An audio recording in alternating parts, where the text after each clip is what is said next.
Bueno, el tema que vamos a ver hoy es empezar a ver la cinemática del engrane, es decir, tratar de entender por qué el perfil de los dientes tiene ese tipo de curvas. ¿Eh? Si es la única, si podríamos utilizar el otro, qué condición deberían cumplir. Entonces, ese va a ser nuestro primer objetivo en esta charla, tratar de analizar un poco la cinemática del engrane. Para eso recordemos ¿eh? los términos que utilizamos, algunos conceptos, que como ya le explicamos en charlas anteriores, no vamos a aprender conceptos nuevos. En general lo que hacemos es traer conocimientos que nos van a servir para tratar de interpretar o validar lo que estamos viendo ahora. Entonces lo que voy a hacer primero es, bueno, justamente tratar de traer algunos conceptos que nos van a servir para justificar las preguntas que nos estamos haciendo. Y vamos a traer a colación conocimientos de la cinemática, siempre recordando que de la ciencia principal que es la física, una de sus ramas es la mecánica, y que la mecánica se compone o se divide en la cinemática y la dinámica, siendo la cinemática aquella que se encarga de todo lo que tiene que ver con el movimiento de los objetos. Por lo cual vamos a tomar conocimientos de esa área para analizar justamente de la cinemática del engrane. Y podría acá presentarles esta pantalla que es la conclusión. Es decir, la conclusión es la ley fundamental del engrane. Las curvas que yo puedo utilizar para los perfiles de mis engranajes deben cumplir la ley fundamental del engrane. ¿Y qué dice la ley fundamental del engrane? Que si yo trazo una normal común en el punto de contacto de los dientes, esa normal debe cortar a la línea que une los centros siempre en el mismo punto. Mucha bibliografía empieza y termina allí, es decir, si estamos hablando de qué tipo de perfiles podemos utilizar para los engranajes, bueno, simplemente te contestan, puedes utilizar aquellos perfiles que cumplan con la ley fundamental del engrane. Pero bueno, nosotros obviamente queremos ir un poco más allá. No queremos solamente que nos cuenten el final, queremos ver toda la película. ¿Por qué? ¿Por qué necesitamos que las curvas cumplan esta ley? ¿O por qué esta ley me asegura a mí que estos son los perfiles adecuados? Entonces, ese es el camino que vamos a tratar de recorrer en la charla de hoy. Tratar de buscar por qué la ley fundamental del engrane me está diciendo esto. Siempre partimos también de traer, como les dije antes, definiciones, conceptos básicos. Y acá estamos hablando de elementos de máquinas. A esta altura ya sabemos lo que es una máquina. Es un conjunto de elementos, algunos fijos, otros móviles, que están interactuando entre sí, pero con la finalidad de cumplir un objetivo. El objetivo va a depender del tipo de máquina de la cual estamos hablando. Entonces todos los elementos que forman parte de una máquina son elementos de máquinas. Entonces nosotros, ¿qué es lo que vamos a estudiar? Bueno, podemos hacer divisiones dentro de lo que son los elementos de máquina.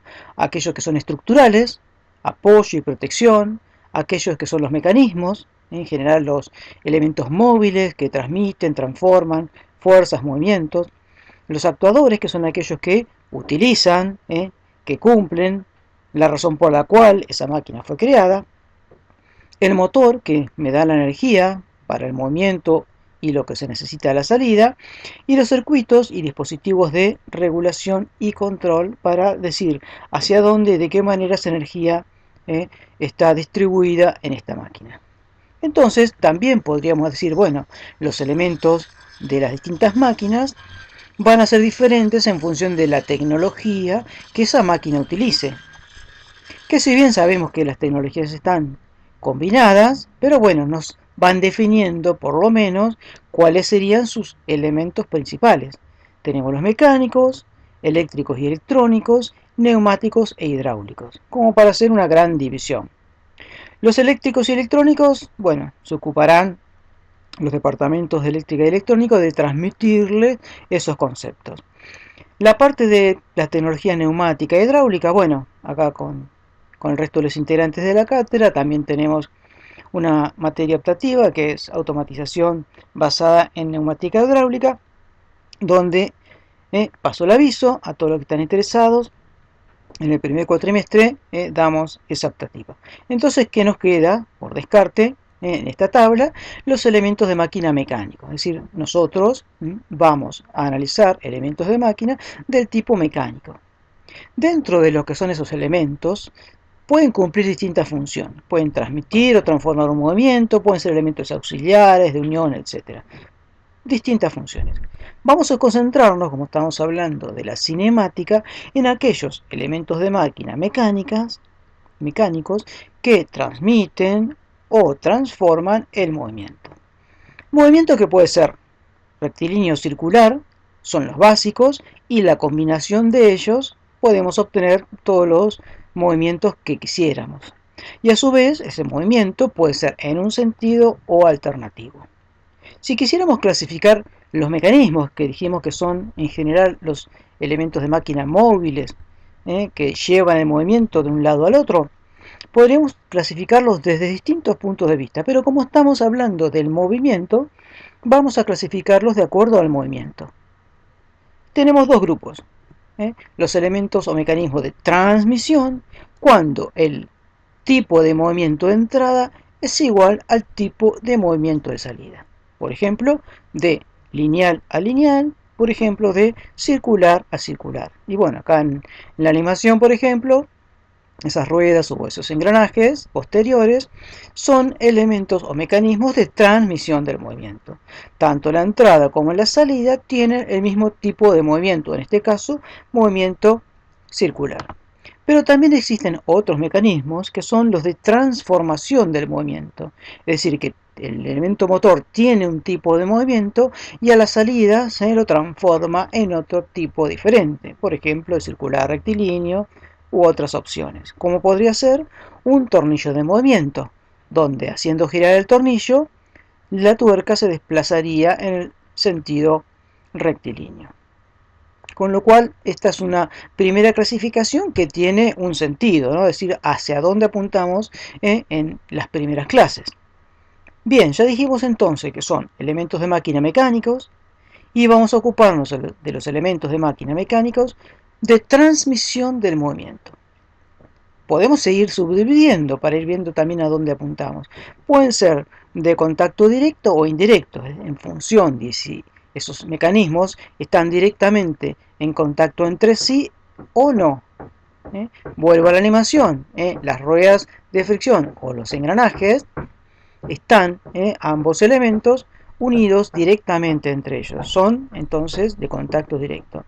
En cambio, si tuviera dos poleas que transmiten el movimiento entre ellas por medio de una correa, o si lo hiciera a través de una cadena, serían elementos de transmisión indirecta. Bien, nosotros obviamente, dentro de esta primera charla, formando parte del primer tema de diseño que vemos, están los engranajes. Por lo tanto, vamos a apuntar todo esto que estoy diciendo a los elementos de máquina, de tecnología mecánica, de transmisión del movimiento en forma directa y específicamente dentro de ellos las ruedas y dentro de ellas los engranajes. Por supuesto que vamos a dar un paso por lo que son las ruedas de fricción, que son, como ven en la animación nuevamente, como la base de nuestros engranajes. Bien, dicho esto, como para situarnos en dónde estamos parados, vamos a empezar a traer o recordar algunos conceptos que teníamos de cinemática. Había algunas definiciones, como por ejemplo que utilizamos un sólido o cuerpo rígido, es decir, un elemento que no se deformaba, que si había dos partículas, A y B, siempre mantenían su distancia invariable. Lógicamente que era una hipótesis siempre válida en aquellos casos que esas deformaciones fueran despreciables en el comportamiento de lo que nosotros estamos analizando. Y decíamos, como estamos hablando de movimiento, que ese sólido o cuerpo rígido podía tener distintos tipos de movimiento, desde una simple traslación o rotación alrededor de un eje fijo, hacer un movimiento cualquiera en el plano, hacer un movimiento cualquiera en general en las tres dimensiones. Vuelvo a decir, ¿a dónde apuntamos nosotros? Bueno, apuntamos a aquellos elementos que están haciendo una rotación alrededor de un eje fijo.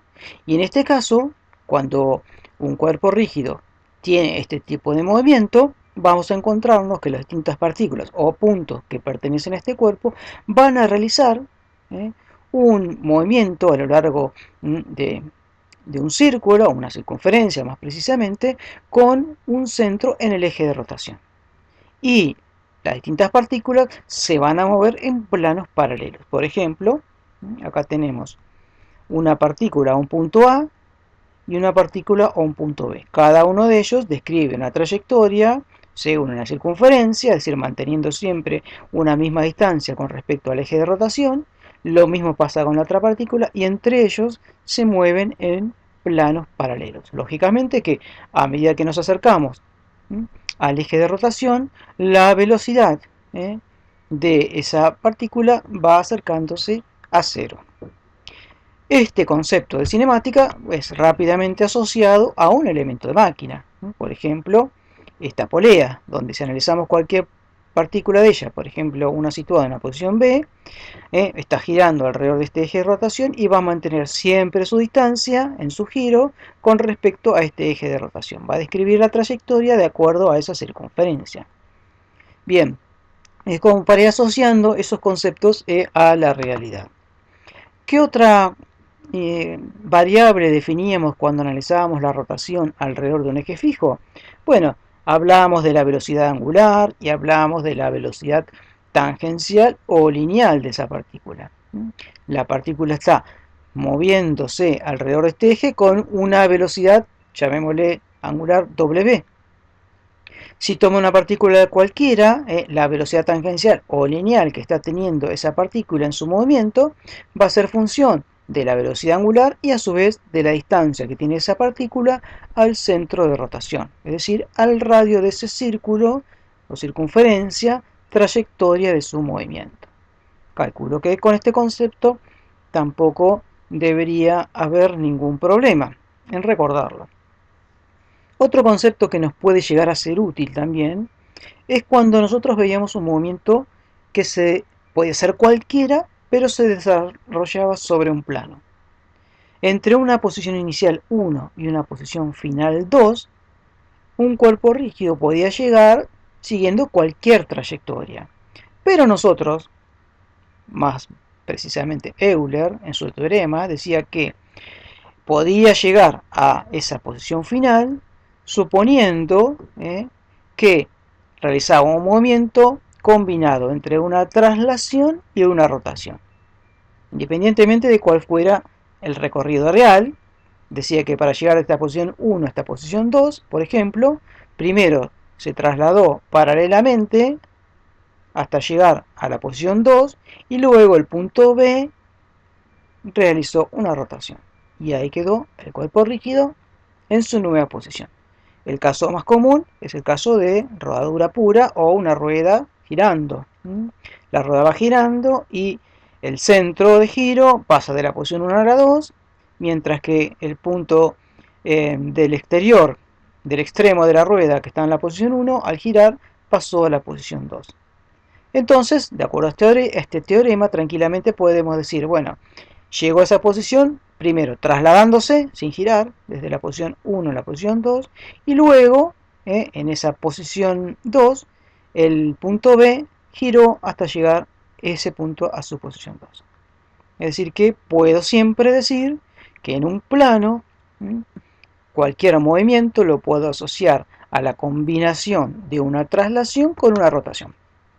Perfecto. Entonces, si yo a esa rotación o esa traslación la asocio a un tiempo determinado, paso a hablar de velocidades. Paso a hablar de velocidades angulares y paso a hablar de velocidades lineales. Entonces, el movimiento plano de cualquier partícula, de ese cuerpo rígido, lo puedo suponer como un movimiento con una cierta velocidad angular y una cierta velocidad lineal. Esto es simplemente algo general que vimos. Ahora, existe otro concepto que nos va a ser muy útil en nosotros, que es el centro instantáneo de rotación en este movimiento plano. ¿Qué significa esto? Si nosotros analizamos este dibujo, en principio, de acuerdo a lo que venimos diciendo acá, no habría relación entre la velocidad angular de este punto y de su velocidad lineal, porque es cualquiera. Ahora, yo podría establecer una relación, porque hace unas pantallas atrás dijimos que la velocidad lineal era igual a la velocidad angular por una distancia, desde el punto de giro hacia esa partícula o ese punto. Entonces tranquilamente yo puedo decir, a ver, este punto A, para tener esta velocidad lineal, ha estado girando alrededor de este punto C con esta velocidad angular y estaría ubicado a una distancia r para obtener este valor de velocidad lineal. Es simplemente otro punto de vista, pero que no está cambiando lo que decíamos, porque este punto sigue desplazándose al girar alrededor de este punto, sigue moviéndose con esa velocidad angular w y sigue desplazándose con esta velocidad lineal v sub a. Lo único que ahora yo estoy diciendo que en vez de girar alrededor de sí mismo, está girando alrededor de este punto C. Es decir, este punto C es un centro de rotación, pero de este instante en el que yo estoy sacando la foto. Entonces, un centro instantáneo de rotación de ese movimiento y me permite relacionar entre sí esas dos velocidades. Pero ¿cuál sería la ventaja de esto? Bueno, la ventaja de esto es que yo, con esta definición, lo puedo aplicar a cualquier partícula perteneciente a este cuerpo rígido. Puedo tomar cualquier partícula, por ejemplo alguna que estuviera ubicada aquí, a ver si puedo escribir algo, me van a tener que perdonar el pulso. Yo podría tomar, por ejemplo, un punto aquí y decir, bueno, este punto está ubicado a esta distancia, vamos a suponer que es una recta, y por lo tanto, perpendicular a esta distancia, va a estar su velocidad. ¿Qué quiero decir con esto? Que este truco del centro instantáneo de rotación me permite encontrar a mí la velocidad lineal de cualquier partícula de este cuerpo. Vuelvo a decir, este punto, cualquiera que se me ocurrió a mí ahora, yo lo uno con el centro instantáneo de rotación, generando la distancia, y entonces esta velocidad angular por esta distancia me va a dar la velocidad lineal de este otro punto. Eso es algo muy importante porque ese centro instantáneo de rotación es el centro instantáneo de rotación de todas las partículas de este cuerpo rígido. Entonces eso es la ventaja o la importancia de este cambio en el tipo de movimiento que yo estaba analizando, desde un punto de vista general a un punto de vista particular que me da esta ventaja. Llevé todo a un centro instantáneo de rotación. Este instante que yo saqué la foto, todos los puntos están rotando alrededor del punto C con una velocidad angular W. De forma tal que yo, conociendo la distancia de los distintos puntos de ese cuerpo al centro instantáneo de rotación, puedo calcular su velocidad de desplazamiento lineal. Eso es algo muy importante que por suerte a alguien se le ocurrió. Bien, sigamos entonces. Acá vemos que si tuvieran todas las partículas ubicadas en la misma línea, nos vamos notando, como es lógico, que la velocidad lineal a medida que nos acercamos al eje de rotación, al centro instantáneo de rotación, al ser menor su distancia, se va acercando a cero. Razón por la cual no deja de ser un centro de rotación, donde significa que todos los puntos ubicados sobre él tienen velocidad lineal cero. Bien, es decir que si dos partículas tienen vectores de velocidad paralelos entre sí, el centro instantáneo de rotación está en el infinito, y además, si yo tuviera dos partículas cualquiera de este cuerpo, de las cuales yo conociera la velocidad, conozco la velocidad de A, conozco la velocidad de B, yo trazo sus perpendiculares a esos vectores de velocidad y donde ellos se encuentran tendré el centro instantáneo de rotación. Son distintas propiedades o distintas maneras de poder visualizar este centro instantáneo de rotación. Es decir, que yo para un instante, cuando yo saco una foto, yo puedo encontrar que todas las partículas de ese cuerpo van a estar rodando alrededor de ese centro de rotación, que es instantáneo. Bien, pero además hay otro punto. ¿Qué pasa cuando yo tengo dos elementos en contacto entre sí? ¿Existe un movimiento relativo entre esos dos elementos? Bueno, existe entonces entre dos elementos que tienen entre sí un movimiento relativo lo que se llama centro instantáneo de rotación relativo. Es decir, un punto que puede o no pertenecer a los cuerpos, pero va a existir un punto en el cual yo me puedo parar y la velocidad relativa va a ser cero. Es decir, yo voy a ver desde ese punto como si me moviera con uno o si me moviera con otro, la velocidad es la misma. Es decir, que parado ahí, la velocidad relativa es cero. Entonces ese punto se transformaría en un centro instantáneo de rotación, pero relativo a ese punto. Yo estoy parado en ese punto y como la velocidad relativa es cero, ese punto no se está moviendo. Se está moviendo todo el resto alrededor, pero rotando alrededor de ese punto, pero eso no se está moviendo. Velocidad relativa. Bien, ¿qué pasa? Cuando tenemos una cadena cinemática formada por muchos eslabones, es difícil determinar para el análisis cinemático dónde se encuentran los centros instantáneos de rotación relativo.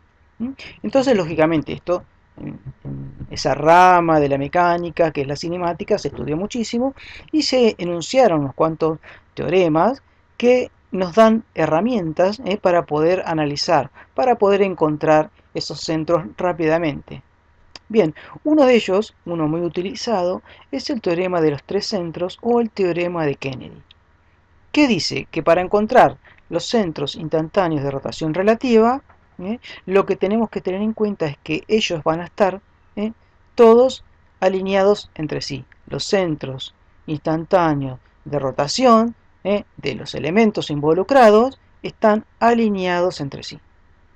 Por ejemplo, si yo presentara estos dos elementos, el eslabón 1 siempre es en la estructura, es decir, donde están fijados los otros dos. Luego tenemos el eslabón 2 que está girando en sentido antihorario, el eslabón 3 que está girando en el sentido antihorario, uno está empujando al otro, y entonces yo diría, bueno, ¿cuál es el centro instantáneo de rotación relativo entre 2 y 1? Bueno, lógicamente su centro de giro. Este es el centro instantáneo de rotación relativa del elemento 2, el eslabón 2, con respecto a la estructura.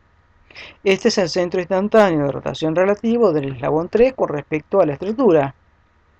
Por lo tanto, el centro instantáneo de rotación relativa entre el eslabón 2 y 3 tiene que estar sobre la línea que une los centros. Porque eso es lo que dice el teorema de Kennedy o de los tres centros. Que los tres centros instantáneos de rotación tienen que estar alineados.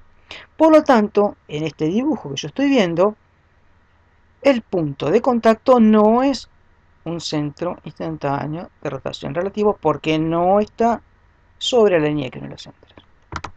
Entonces analicemos un poco más. Igual ya sabemos lo que es el centro instantáneo de rotación relativa. Es un punto en el cual la velocidad relativa es cero. Es decir que, visto desde un eje de rotación o visto desde otro eje de rotación, ese punto tiene la misma velocidad. Entonces, es lo que hago. Estos dos están girando en el mismo sentido. Y acá veo para ese instante cómo van las velocidades. Como perteneciendo a este, tiene la flecha negra. Como perteneciente a este, tiene la flecha azul. De lo que veo yo acá, es que nunca el centro instantáneo de rotación relativo va a estar entre los ejes, porque estoy viendo que las velocidades tienen sentidos contrarios. Nunca sería el mismo sentido. ¿Mm? Por lo cual, basándome en ese análisis, lo que sí voy a saber es que va a estar por afuera. Por ejemplo, en este punto. Si yo me paro en este punto, tengo la velocidad de este punto con respecto a este eje de giro, va a ser la velocidad angular de esta por esta distancia. ¿Y qué sentido va a tener? Hacia abajo. Ahora me posiciono en este otro eje de giro. La velocidad del punto que acá llamé Q con respecto a este giro va a ser la velocidad angular por toda esta distancia hasta acá.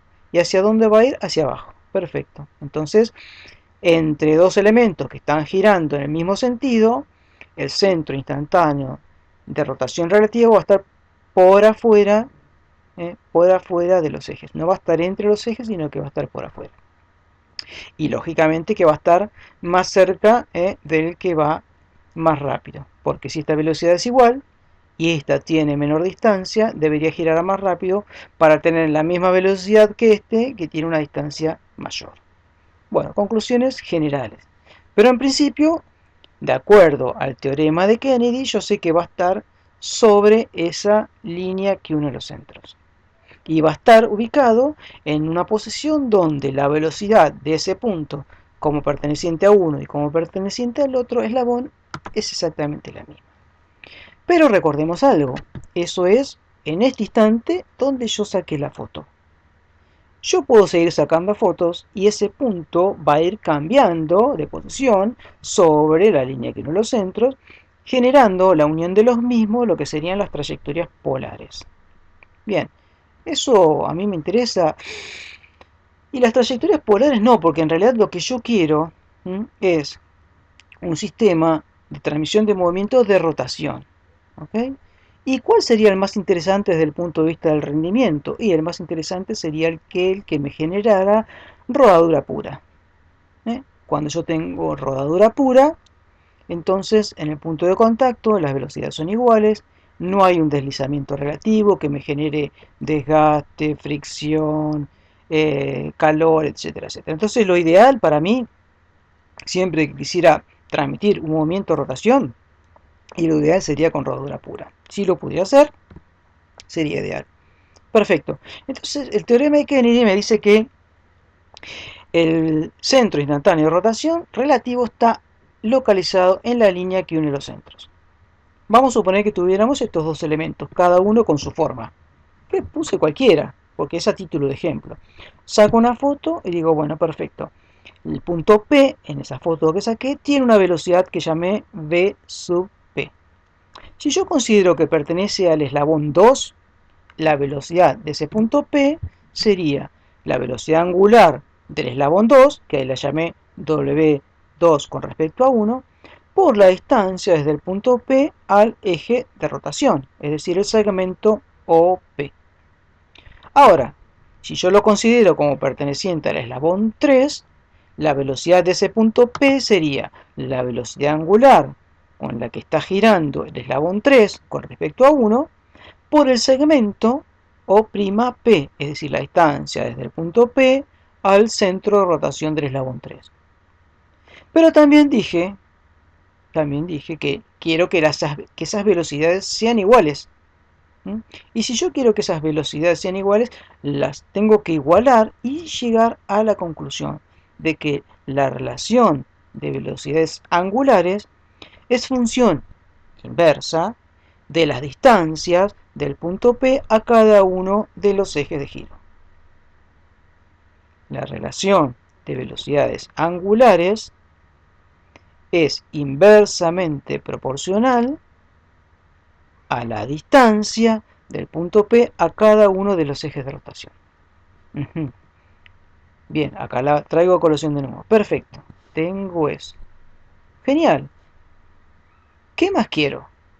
¿Qué tipo de movimiento quiero? Hasta ahora voy como sacando conclusiones. Ya sé que quiero un movimiento de transmisión, de un movimiento circular, pero ¿qué características tiene que tener ese movimiento? ¿Puede ser cualquiera? y no. Lo que estoy buscando ahora,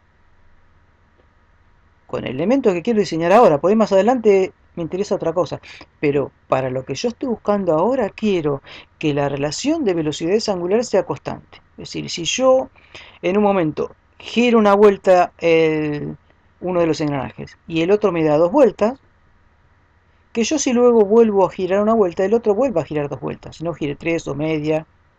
Es decir, que quiero que se mantenga y que eso lo haga en todo instante.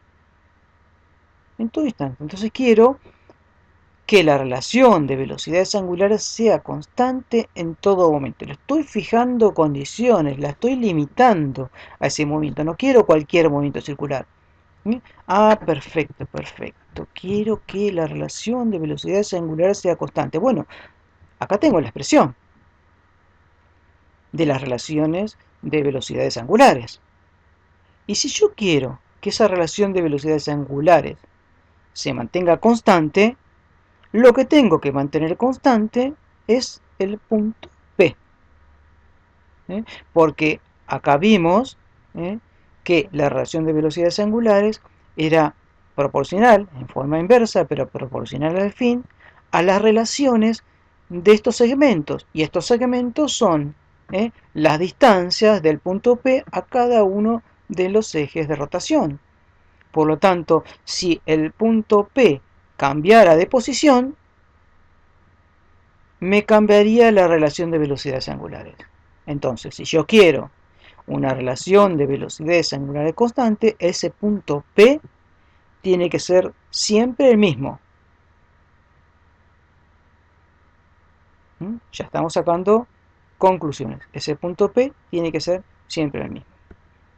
Entonces, ¿cuáles son las formas que tendrían que tener esas superficies para que el punto P, punto de contacto, esté siempre en la misma posición? Bueno, son círculos y vistos en tres dimensiones, cilindros. Es decir, que las formas ideales que tendrían que tener estos cuerpos para transmitir un movimiento circular manteniendo una relación de velocidades angulares constantes son dos cilindros y en el plano dos círculos.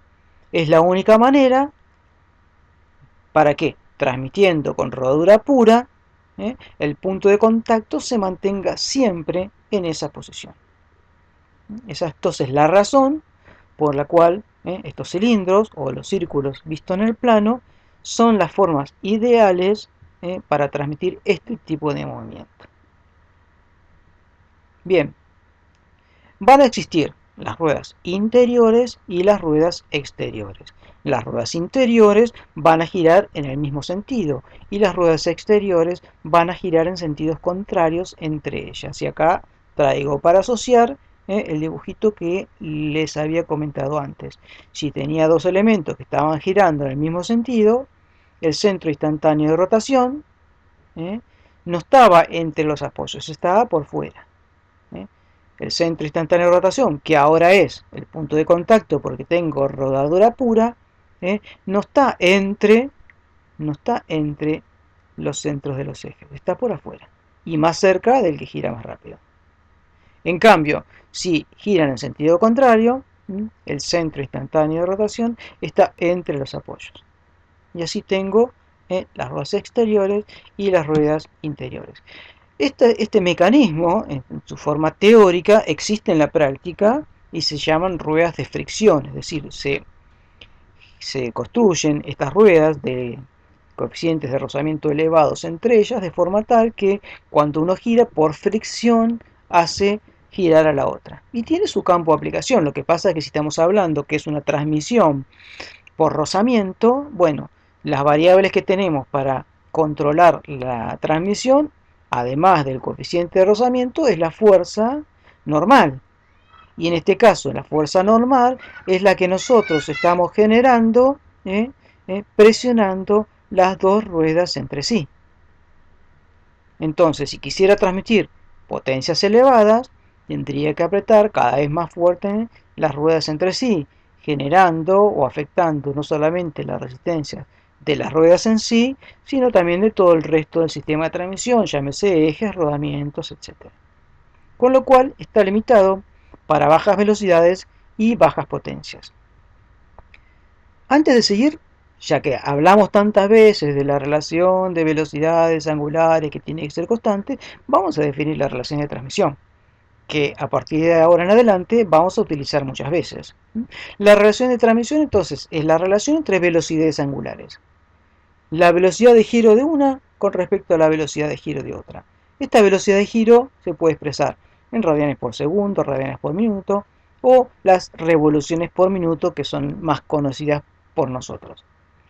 Pero en sí son las relaciones de velocidades angulares. Ahora bien, no hay una norma que me diga a mí, es la de salida sobre la entrada o es la de entrada sobre la salida. No, no existe. Cada uno adopta la que le gusta más. En este caso, yo les estoy definiendo la relación de transmisión como la relación entre la velocidad de giro de la rueda de salida, porque llamamos en una cadena cinemática, empezamos a numerar los distintos eslabones partiendo del motor. Entonces, el que provee el sistema motriz, el que arranca el movimiento, lo llama 1 y después 2 y así. Entonces, el índice 2 significa que es conducida, el índice 1 significa que es motora. Entonces, la relación de transmisión yo la estoy definiendo como la relación entre la velocidad de giro de la salida sobre la velocidad de giro de la entrada. Pero tranquilamente podría ser la inversa. ¿Ok? Simplemente la adopto por la siguiente razón. Si la velocidad de giro de la salida es mayor que la de entrada, este número y esta relación de transmisión me da mayor que 1. Si la velocidad de giro de la rueda de salida es mayor, estoy frente a un sistema multiplicador. Es decir, que si la relación I me da mayor que 1, es un sistema multiplicador. Ahora, si la velocidad de salida es menor que la de entrada, ese valor de la relación de transmisión me va a dar menor que 1. Y si me da menor que 1, estoy frente a un sistema reductor de velocidad. Más que nada por esa comodidad. Me da mayor que 1, es multiplicador. Me da menor que 1, es reductor. Pero el número solo en sí nunca me va a decir nada. El número me va a decir algo si me dan la definición. Bueno, perfecto. Tengo una relación de transmisión de 3, sí, pero ¿cómo me definís vos? O me decís que es reductora o multiplicadora o dame tu definición de relación de transmisión. También tendremos que asociarlo a los diámetros. Lógicamente, si estamos frente a un sistema multiplicador, siempre la rueda más chica va a ser la que gira más rápido.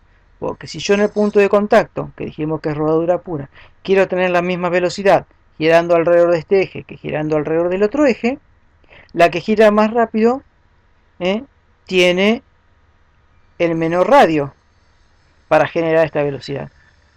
Y la que gira más lenta tiene un brazo mayor. Por lo tanto, siempre la rueda más chica es la que gira más rápido. Entonces, si yo tengo un sistema multiplicador, significa que la salida es la rueda más chica. Y si tengo un sistema reductor, significa que la salida es la rueda más grande. Ya que estoy hablando de los diámetros, bueno, podríamos también expresar la relación de transmisión en función de los radios o diámetros. ¿Por qué? Y dijimos que la velocidad del punto de contacto es la misma, como considerando el elemento 1 como considerando el elemento 2. Y sé que es la velocidad angular por el radio, entonces las igualo y de ahí puedo despejar la relación de transmisión W2 sobre W1, es decir, este W1 lo paso acá abajo, este R2 lo paso al otro miembro y me queda que la relación de velocidades angulares es inversamente proporcional a los radios de las ruedas, o lo que es lo mismo, los diámetros. ¿Y qué tiene de importante esto? Bueno, tiene de importante que yo tengo la rueda, mido los diámetros y ya sé la relación de transmisión que con ellos puedo lograr. Otro dato que surge de la geometría mismo de mirarlo es que la distancia entre centros es la suma de los radios. Acá vemos la distancia entre los dos centros de rotación es la suma de este radio más este radio. O lo que es lo mismo, la semisuma de los diámetros. En el caso de ruedas interiores va a ser el radio mayor menos el radio menor. Bien, como para cerrar el tema de las ruedas de fricción y para que ustedes vean o analicen lo que estábamos hablando antes con respecto a la potencia. Dijimos la fuerza de fricción depende del coeficiente de rozamiento y de la fuerza con la que nosotros apretamos las ruedas entre sí. Ahora, la potencia que yo puedo transmitir es función de la fuerza tangencial por la velocidad tangencial. ¿eh?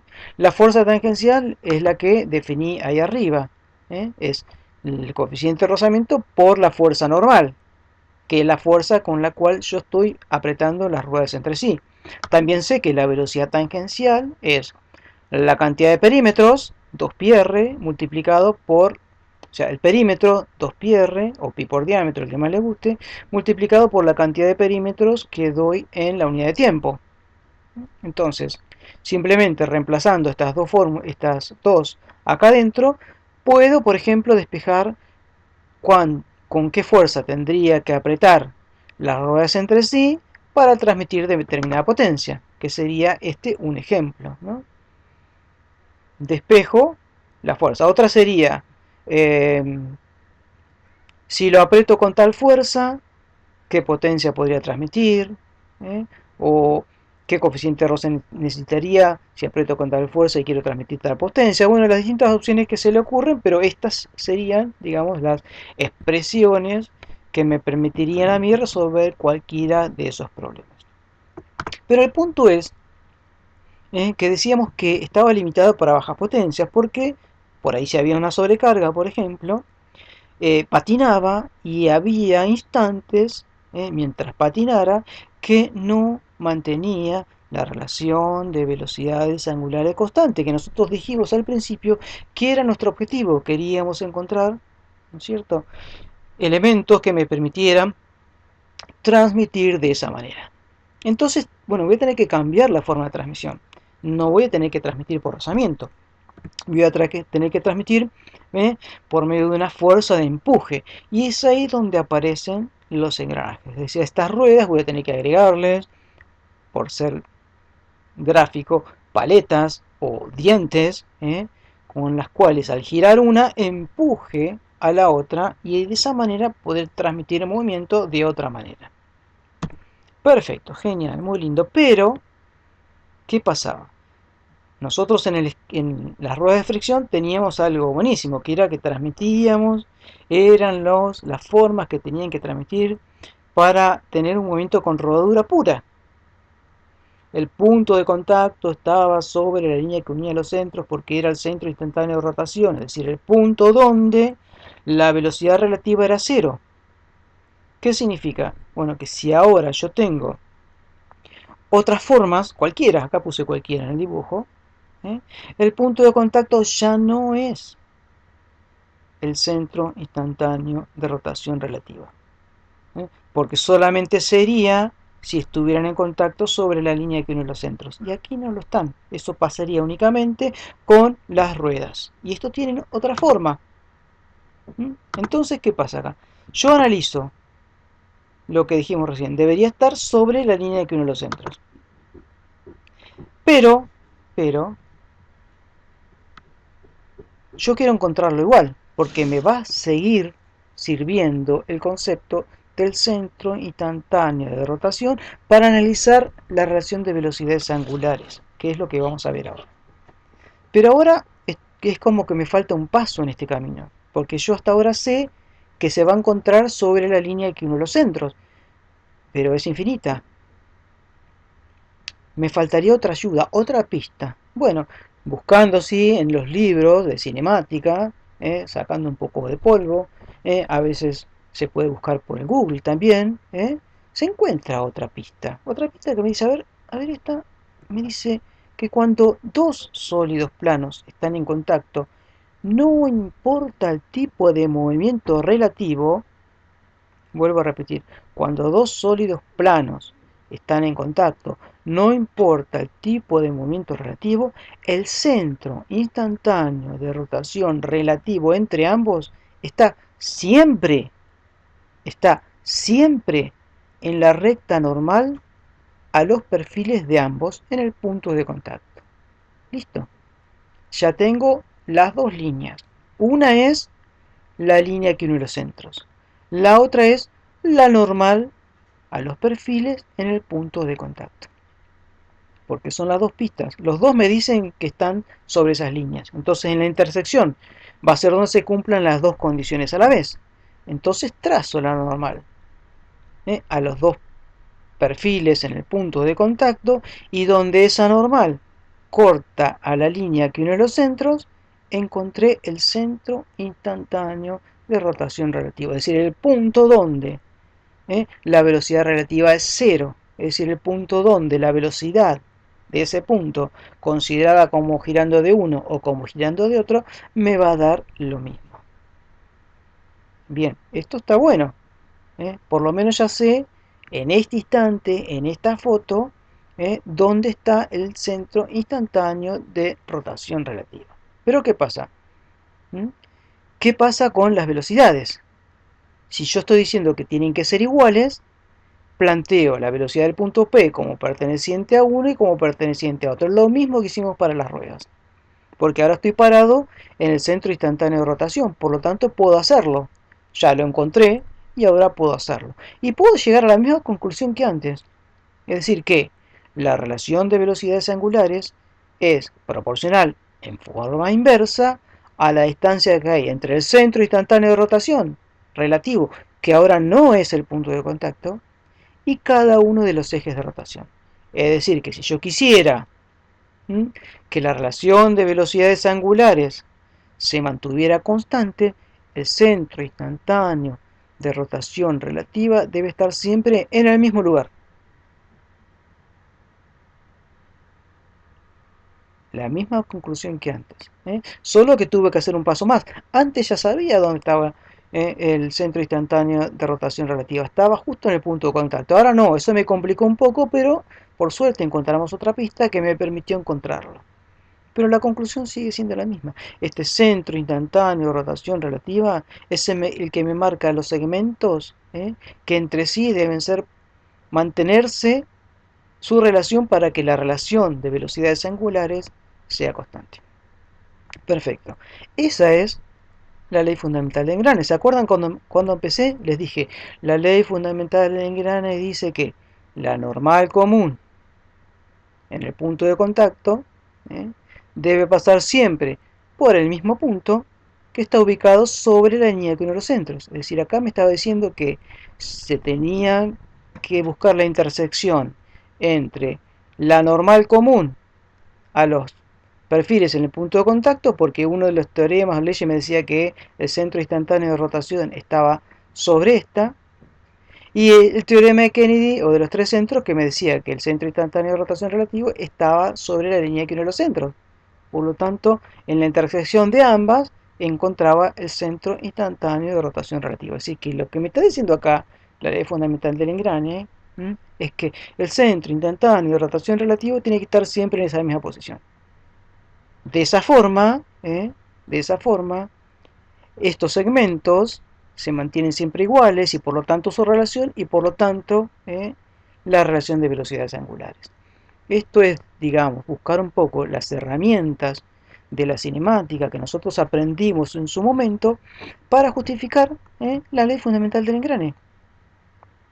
Vuelvo a decir, tranquilamente, como mucha bibliografía, podemos haber presentado la definición. Mira, la ley fundamental del engrane te dice hacer esto. ¿Ok? Y eso, con eso te alcanza. No, a mí no me alcanza. Por ahí ustedes sí, y se gastaron todo este tiempo en esta charla escuchándome. Pero bueno, a mí no me alcanza con que me digan eso. Parece algo muy, muy práctico, pero no me permite tomar decisiones. Es decir, bueno, ay, pero ¿qué pasa con qué curvas son? ¿Qué curvas son las que puedo usar? Siguiente pregunta, que se me viene a mí.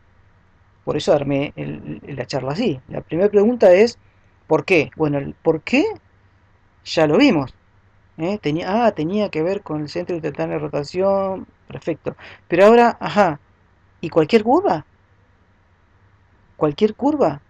A ver, ¿cualquier curva? No. Uy, acá, por ejemplo, tomé este par de curvas, saqué una foto en un instante uno, saqué otra foto en un instante 2 y el centro instantáneo de rotación relativa no está en la misma posición. O sea que estas curvas no me sirven. Entonces, ¿cuáles me sirven? Bueno, las curvas conjugadas. Es decir, que todos los perfiles que yo encuentre que me cumplan la ley fundamental del engrane son las curvas que se llaman conjugadas. No todas las curvas, entonces, como está en el dibujo ahí, no todas las curvas me van a cumplir la ley fundamental del engrane. Solamente las curvas conjugadas son las que me van a permitir cumplir esta ley. ¿Y cuáles son las curvas conjugadas? Bueno, esa es la próxima charla. Eso es el próximo capítulo que ustedes no se deberían perder, para ver cómo sigue esta historia. ¿eh? Antes de terminar este capítulo, igual, remarquemos algunas cosas importantes. Tenemos dos elementos con los cuales yo quiero transmitir un movimiento circular con una relación de velocidades angulares constante.